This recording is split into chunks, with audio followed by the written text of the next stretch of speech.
Assalamualaikum warahmatullahi wabarakatuh. Dalam istana yang megah berdiri Raja Zulkarnain, seorang penguasa yang dianugerahi kecerdasan, pengetahuan, dan kemampuan teknologi luar biasa. Tidak ada ilmu yang luput dari pengetahuannya, tidak ada perangkat yang tidak bisa ia ciptakan, dan tidak ada bahasa yang tidak ia kuasai. Ia duduk di atas tahtanya, diapit oleh penasihat-penasihat terpercaya, sedang mempertimbangkan langkah-langkah selanjutnya dalam ekspedisinya. Raja Zulkarnain telah mencapai puncak kemajuan di negeri ini. Apakah kita akan berhenti di sini? Tanya Ilyas, salah satu penasihat bijak Zulkarnain. Zulkarnain pun tersenyum. Kemajuan hanyalah peta yang tak pernah selesai digambar.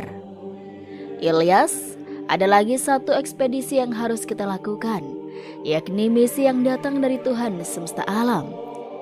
Zulkarnain merenung sejenak dan mengambil mushaf dari meja di sampingnya. Ia berkata pelan sambil menunjuk pada beberapa ayat yang senada dengan surah Al-Kahfi. Dalam Al-Quran ada tanda-tanda bahwa Allah telah menunjukku untuk sebuah misi besar. Ekspedisi kali ini bukanlah sekedar perjalanan fisik, tapi juga rohani. Penasihat-penasihatnya terdiam, terpesona oleh kebijaksanaan rajanya. Setelah menutup mushaf, Zulkarnain bangkit dari tahtanya. Zulkarnain dengan tegas berkata, "Kita akan melakukan ekspedisi ke bumi di belahan barat, kemudian ke timur, dan akhirnya akan berakhir di suatu tempat yang tertutup oleh dua gunung besar. Di sana, kita akan menemukan suatu tugas yang telah ditentukan oleh Allah." Zaid, penasihat militer, merasa penasaran dan bertanya, "Apakah itu berarti kita akan menghadapi ancaman atau musuh, Tuan?" Zulkarnain menatap Zaid dengan mata yang penuh kebijaksanaan. "Bukan selalu musuh yang nampak adalah ancaman, Zaid. Terkadang, ancaman terbesar datang dari diri kita sendiri, yaitu ketidakmampuan kita untuk melakukan apa yang benar, meski kita memiliki kekuatan untuk melakukannya." Semua yang hadir merasa tergugah. Raja mereka tidak hanya memimpin mereka dalam peperangan atau kemajuan teknologi, tetapi juga dalam pencarian makna dan kebenaran. Zulkarnain beranjak dari ruang istananya, menatap ke arah langit yang membentang luas. Ia berbisik dalam hati, "Inilah saatnya. Bismillah, sekarang waktunya untuk memenuhi panggilan dari Yang Maha Kuasa." Raja Zulkarnain siap memulai ekspedisi yang bukan hanya akan menentukan masa depan kerajaannya, tapi juga membawa dampak bagi umat manusia seluruhnya. Dan dengan itu, Zulkarnain bersama pasukannya memulai perjalanan yang akan membawanya melintasi bumi, mencari kebenaran, keadilan, dan di atas semua kehendak dari Allah. Kisah ini baru saja dimulai, dan setiap langkah yang akan diambil oleh Raja Zulkarnain pastilah penuh dengan hikmah yang dapat kita petik. Raja Zulkarnain dan pasukannya bersiap untuk perjalanan panjang. Kapal-kapal yang dilengkapi teknologi canggih dan persediaan yang cukup disiapkan Raja. Raja pun memilih pasukannya dengan teliti, memastikan bahwa mereka tidak hanya kuat secara fisik, tetapi juga rohani. Zulkarnain berkata kepada sang jenderal Zaid, "Saya memerlukan pasukan yang bisa berpikir dan merenung, bukan sekedar melawan." Zaid menanggapi, "Kau selalu memberi kami pelajaran, Tuan. Ini lebih dari sekedar ekspedisi, bukan?" Zulkarnain menatapnya. "Ini adalah pencarian kebenaran, Zaid. Kita harus selalu siap, baik fisik maupun rohani." Mereka pun berangkat dengan membawa nama Allah. Setelah melalui berbagai medan yang sulit dan berliku, Zulkarnain dan pasukannya akhirnya tiba di sebuah lembah yang diapit oleh dua gunung besar. Di sana, mereka menemukan sebuah masyarakat yang tampak sangat berbeda. Orang-orang di desa ini tampak bingung, berbicara dengan bahasa yang asing dan terdengar seperti bunyi-bunyian aneh. Awalnya komunikasi hampir mustahil. Seorang prajurit tiba-tiba menyeru, "Hancurkan mereka!" "Tidak," tegas Raja Zulkarnain. "Kita tidak datang untuk menaklukkan, tetapi untuk memahami dan membantu dengan keahlian bahasa dan teknologi komunikasinya." Zulkarnain berhasil menemukan cara untuk berbicara dengan mereka. Meskipun terbatas, penduduk desa itu mulai memahami maksud kedatangan mereka. "Kau siapa?" tanya salah satu pemimpin desa dengan bahasa yang patah-patah. "Saya Zulkarnain, raja yang dikirim Allah untuk menolong manusia. Mengapa kalian tampak begitu ketakutan?" "Yajuj Majuj berleham, masalah sengkonang besar," jawab pemimpin desa dengan ekspresi ketakutan. Walaupun seperti sinyal yang terputus-putus, namun dengan ilham dari Allah, Zulkarnain mampu memahami inti dari pembicaraan dan raut wajah ketakutan para warga. Tak lama kemudian, terdengar suara derap kaki yang kuat dari balik gunung. Muncullah sosok-sosok yang terlihat kuat dan sangat ganas. Yajuj dan Majuj telah tiba. "Siapa yang berani mengganggu tanah kami?" tanya pemimpin Yajuj dengan nada menggelegar. Raja menjawab dengan tegas, "Saya Zulkarnain, dan saya datang atas nama keadilan dan kebenaran." Pemimpinnya justru tawa sinis.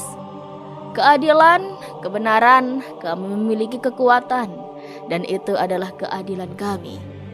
Zulkarnain pun memandangnya dengan tenang sambil berkata, "Kekuatan tanpa akhlak adalah bencana yang menunggu waktu. Menghadapi dua tantangan sekaligus, masyarakat membutuhkan bantuan, dan Yajuj Majuj yang mengancam." Zulkarnain merasa berat, namun bertekad. Ia tahu bahwa ekspedisi ini adalah bagian dari misi yang lebih besar, sebuah perjalanan untuk menemukan hikmah yang abadi. Saat matahari terbenam di balik dua gunung besar itu, satu hal menjadi jelas, yaitu misi Zulkarnain jauh dari kata selesai. Namun ia tahu bahwa setiap langkah yang diambilnya adalah langkah menuju kebenaran yang ia cari. Ekspedisi ini baru memasuki tahap yang lebih serius. Dan apa yang akan terjadi selanjutnya adalah sebuah misteri. Misteri yang hanya bisa dipecahkan oleh kebijaksanaan dan keimanan. Setelah mengadakan pertemuan tertutup dengan penasihat-penasihatnya, Zulkarnain memahami bahwa waktu adalah pedang. Yajuj dan Majuj, dua kekuatan yang hampir tidak bisa dihadapi, sebentar lagi akan melakukan serangan besar. Zaid pun menegaskan, "Tuan, kita bisa mempersiapkan pertahanan ataupun penyerangan. Tetapi apakah itu cukup?" Zulkarnain menjawab, "Kita harus lebih dari sekedar membela diri. Namun, kita juga harus melindungi orang-orang yang tidak mampu melindungi diri mereka sendiri. Dan untuk itu, kita perlu sebuah solusi jangka panjang." Raja yang bijak itu sadar, Yajuj Majuj tidak mungkin bisa dikalahkan. Walaupun dia mengerahkan kekuatannya dari ujung barat sampai ujung timur, dia mendapat ilham. Bahkan kelak Nabi Isa dan Imam Mahdi akan lari menyelamatkan diri dari mereka. Karena memang tidak ada yang sanggup melawannya. Satu-satunya solusi untuk mengakhiri penderitaan warga adalah dengan mengurungnya. Zulkarnain lalu memanggil para insinyur dan arsitek terbaik di kerajaannya. "Kita perlu membangun sebuah tembok, sebuah dinding yang tidak hanya kuat tetapi juga simbol dari keadilan dan kebenaran yang kita perjuangkan." Usulan ini mendapat dukungan penuh, tetapi ada juga kekhawatiran. Amir, sang kepala insinyur, bertanya, "Material apa yang akan kita gunakan, Tuan? Dan apakah kita memiliki cukup waktu?" Zulkarnain menghela nafas sejenak. "Kita akan menggunakan campuran besi dan tembaga yang dipanaskan. Dan mengenai waktu, Allah akan membantu kita jika niat kita benar. Bismillah." Ketika tembok mulai dibangun, Yajuj dan Majuj muncul lagi. Kali ini dengan nada penuh keangkuhan. "Mengapa kau melakukannya, Zulkarnain?" Kau bisa menjadi raja yang lebih kuat dengan kekuatan kami, tawar Ya'juj. Zulkarnain menatapnya dan menjawab, kekuatan tanpa akhlak hanyalah bencana yang menunggu waktu. Ma'juj menimpali, kau membuang kesempatan besar Zulkarnain. Kami bisa memberimu kekayaan, kekuasaan, dan kejayaan sampai akhir zaman.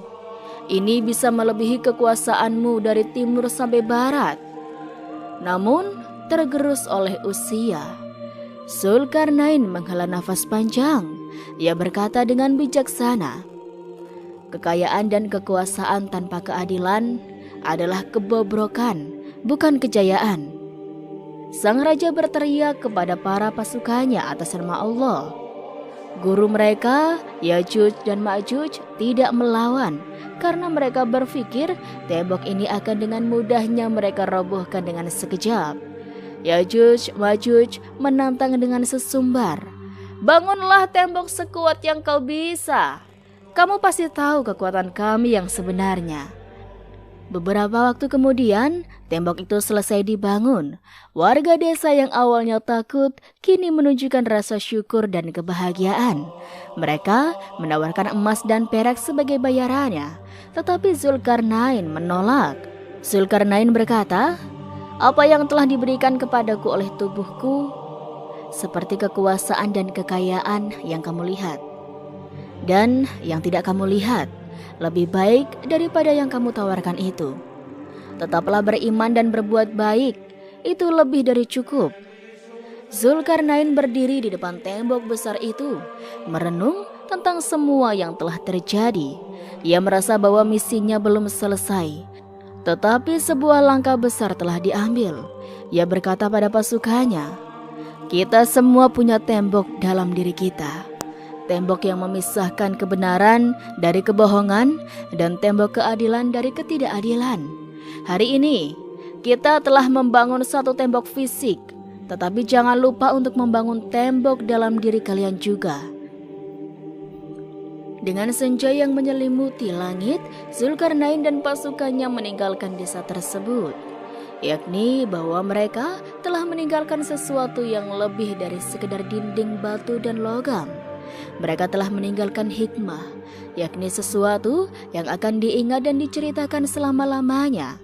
Musim dingin telah tiba, menutupi pegunungan dengan salju tebal dan sungai yang membeku. Orang-orang di desa mulai khawatir. Mereka bertanya-tanya, apakah tembok yang baru dibangun itu cukup kuat untuk menahan kekuatan alam, sekaligus kekuatan Ya'juj dan Ma'juj dari dalam. Zulkarnain yang telah kembali ke istananya menerima kabar tentang kekhawatiran ini dan memutuskan untuk kembali ke desa tersebut. Saat tiba, Zulkarnain disambut hangat, namun ia bisa melihat kecemasan dari mata warga desa. Dia melihat tembok itu tidak ada yang kurang sedikit pun, masih sama seperti saat ia ditinggalkan. Zulkarnain berkata kepada warga, hadirlah di pusat desa malam ini. Aku memiliki sesuatu untuk dibagikan. Malam itu, api unggun membakar cerah di tengah desa. Zulkarnain berdiri di depan warga desa dan berkata, tembok ini hanyalah sebuah struktur fisik, namun kekuatan sejati berasal dari iman dan kebersamaan kita. Seorang anak kecil mengangkat tangan dan bertanya, apakah itu berarti kita tidak perlu takut lagi, wahai Raja yang Agung? Zulkarnain tersenyum. Takut adalah bagian dari kehidupan, tetapi jangan biarkan itu mengendalikan kalian. Berdoalah dan bertindak dengan benar. Allah akan melakukan sisanya. Tidak lama setelah itu, gempa kecil mengguncang desa. Tembok tampak retak, tetapi tetap berdiri kokoh. Namun ternyata itu hanyalah ilusi dari mata warga karena ketakutan. Zaid menghampiri Zulkarnain. Anda benar tuan, tembok ini lebih dari sekedar bata dan logam. Zulkarnain menambahkan, ya, ini adalah simbol dari apa yang bisa kita capai. Saat kita memilih untuk bertindak bukan atas dasar ketakutan, tetapi atas dasar harapan dan keadilan. Dia berkata kepada warga Ya'juj Ma'juj, Seberapapun kuatnya mereka, tidak akan mampu menembus tembok ini. Namun ketakutan kalian, pertikaian di antara kalian, fitnah di antara manusia dengan sendirinya akan meruntuhkan tembok ini. Saat Zulkarnain kembali ke kerajaannya, dia membawa dengan dirinya kepuasan dan kebahagiaan yang sulit dijelaskan. Dia tahu dia telah membantu sebuah desa. Tetapi lebih dari itu, dia telah membantu membangun tembok dalam diri dan hati mereka. Tahun-tahun berlalu dan generasi berganti. Kisah tentang Zulkarnain dan temboknya menjadi legenda yang diceritakan dari orang tua ke anak-anaknya. Meskipun Raja Zulkarnain sudah tiada, namun hikmah yang dia tinggalkan masih hidup dalam diri warga desa. Ada rumor yang beredar bahwa tembok itu memiliki kekuatan gaib yang bisa menghilang. Ada pula yang mengklaim bahwa tembok itu telah berubah bentuk, sehingga tidak terlihat seperti tembok. Suatu hari, sekelompok anak-anak berkumpul di lokasi yang diceritakan. Tembok besar itu dibangun. Membayangkan bagaimana ceritanya dulu, salah satu dari mereka bertanya, "Apakah kalian pikir cerita tentang Raja Zulkarnain dan temboknya benar-benar nyata?" Seorang anak laki-laki menjawab, "Nyata atau tidak, yang penting adalah hikmah yang bisa kita ambil dari ceritanya. Walaupun sekarang kita tidak melihat temboknya, namun merasakan bahwa hidup kita sekarang tidak berada dalam ketakutan. Rasanya sulit untuk tidak dipercaya." Wallahu alam. Itulah sobat sedikit kisah kali ini, kurang lebihnya Rizky mohon maaf dan sampai jumpa lagi di kisah-kisah selanjutnya ya sobat. Sekian dari Rizky. Wassalamualaikum warahmatullahi wabarakatuh.